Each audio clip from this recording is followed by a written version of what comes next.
Serwus, dzień dobry. Powoli dobiega końca mój dzień narciarski, a wraz z nim test Blizzardów Thunderbird R18. Let's go.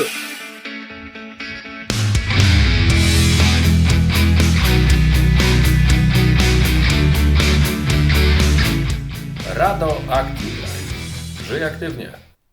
Serwus, dzień dobry. Mam dzisiaj dla Was test nart firmy Blizzard, a konkretnie piękny pomarańczowy model Thunderbird R18. Jest to narta z grupy Allround High Performance o nieco gigantowym charakterze, o bardzo solidnej konstrukcji z dwoma płaszczami titanalowymi, a rdzeń wykonany jest z dwóch rodzajów drewna, buku i topoli. Na uwagę zasługuje również system tłumienia drgań o nazwie Active Carbon Armor, zamontowany pod solidną płytą z wiązaniem przesuwnym firmy Marker model TPX-12. Wszystko to brzmi bardzo obiecująco, dlatego jedziemy. Jest to trzeci dzień testów tych nart i pierwszy w tak dobrych warunkach, ale nie ma co tracić czasu na gadanie. Pora pokazać, jak te deski jeżdżą.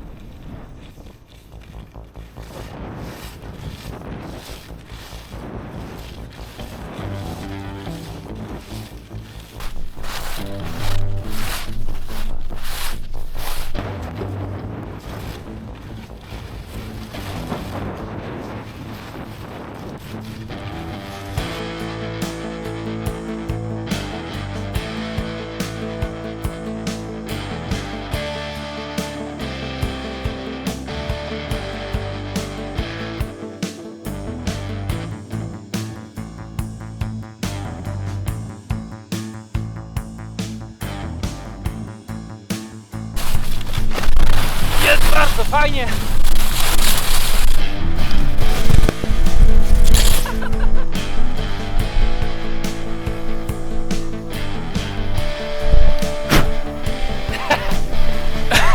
Jedziemy dalej!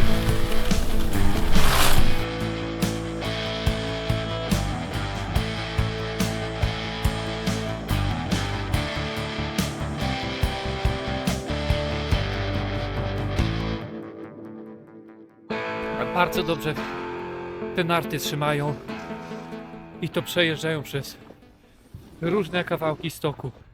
Czy to jakieś nieduże muldy, czy jakieś odsypy, czy twardsze fragmenty. Ta narta daje bardzo dobrą pewność pod butem i jest przewidywalna. Mam wrażenie, że nie wywiezie mnie nagle znienacka, jak tylko przestanę się pilnować, a za to daje dość dobry poziom dynamiki. Mimo że nie jest to typowa gigantka sklepowa, jest znacznie bardziej miękka od tego typu nart.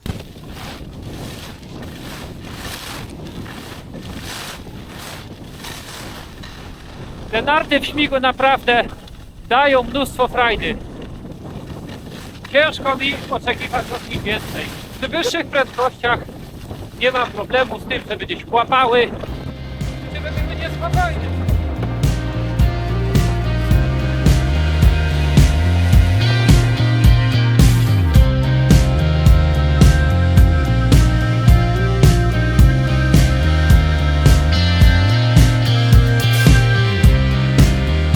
Wychodzi do wierzchu cecha, którą bardzo lubię w tych nartach, mianowicie to, że nie ma na nich problemu ze zmianą rytmu.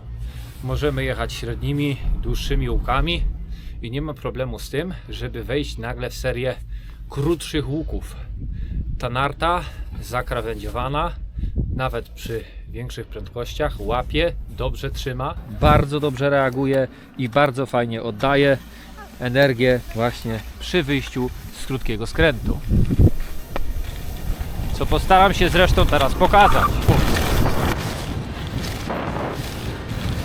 I tu mimo prędkości narta bardzo fajnie łapie krawędź. Mimo gigantowej charakterystyki.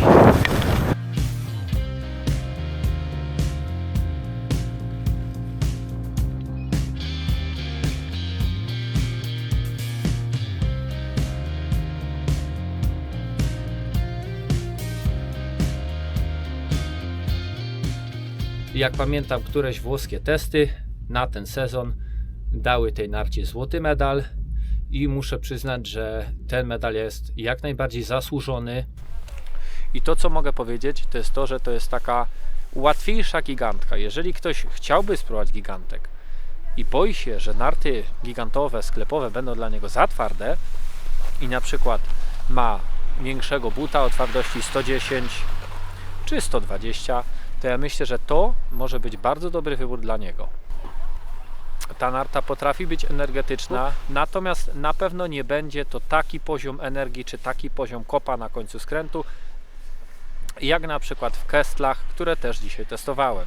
To nie jest gigantka sklepowa, jeżeli chodzi o Blizzarda, dlatego że Blizzard ma inną nartę, nie Thunderbird, a model Firebird.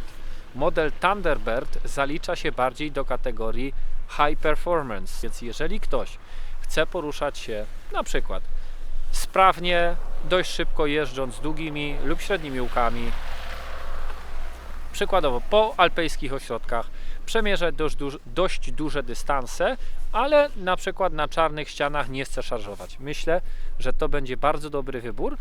Też na plus, jeżeli chodzi o jazdę całodniową, będzie to, że mamy tutaj 70 mm na odcinku pod butem. Będzie to powodować to, że narta będzie troszeczkę wolniejsza z krawędzi na krawędź, ale za to będzie lepiej jeździła po na przykład rozjeżdżonym śniegu, po mokrym śniegu, po muldach i tutaj ta narta w Szyrbskim Plesie przy dodatniej temperaturze, poranny mróz ustąpił miejsca temperaturą dodatnim, a słońce roztopiło śnieg i tutaj ta narta bez większego wysiłku dawała się obsługiwać i dostarczała przy tym mnóstwo frajdy, więc tutaj super szeroki zakres zastosowania na pewno jest plus dla tej narty. Przypuszczam, że na takich mega twardych trasach nie będzie tutaj takiego trzymania jak w typowych gigantkach sklepowych z tego prostego względu, że ma po prostu bardziej elastyczną strukturę. Ja mam 176 cm wzrostu, ta narta ma 180 cm długości. Czy to jest dla mnie dobra długość? Myślę, że tak. Natomiast umówmy się, ja do sezonu narciarskiego zwykle przygotowuję się 2-3 miesiące i dźwigam przy tym ciężary regularnie, staram się przygotować moje uda na to, żeby być w stanie chociażby na jednej nodze pokonywać skręty długie czy średnie. Natomiast co do tej narty, ona nie wymaga takiego przygotowania, o jakim ja w tej chwili mówię. Testowaliśmy w Szyrbskim Plesie we 3 osoby, tak jak już mówiłem, i mieliśmy różne twardości butów i w zasadzie wszyscy podkreślaliśmy, że te narty są relatywnie łatwe w obsłudze i jak na tak długi promień skrętu, to jest super. Więc jeżeli chodzi o na przykład wypady na jakieś większe ośrodki, czy to na przykład będzie Hopok, czy to będzie Iżgl, czy to będzie Kronplatz, czy to będzie Surfhaus Fisladis, ta narta będzie bardzo dobrym wyborem na te ośrodki do przemierzania właśnie, wręcz bym powiedział do takiej turystyki górsko-narciarskiej. Doskonały wybór, a przy okazji pozwoli również na to, żeby momentami trochę poszaleć, trochę pozacieśniać, pojechać mocniej, a jeżeli już troszeczkę opadniemy z siły, łagodnie zjechać spokojnie, bardziej do końca już na dół do ośrodka. Także na dzisiaj kończymy. Dobrego dnia, cześć!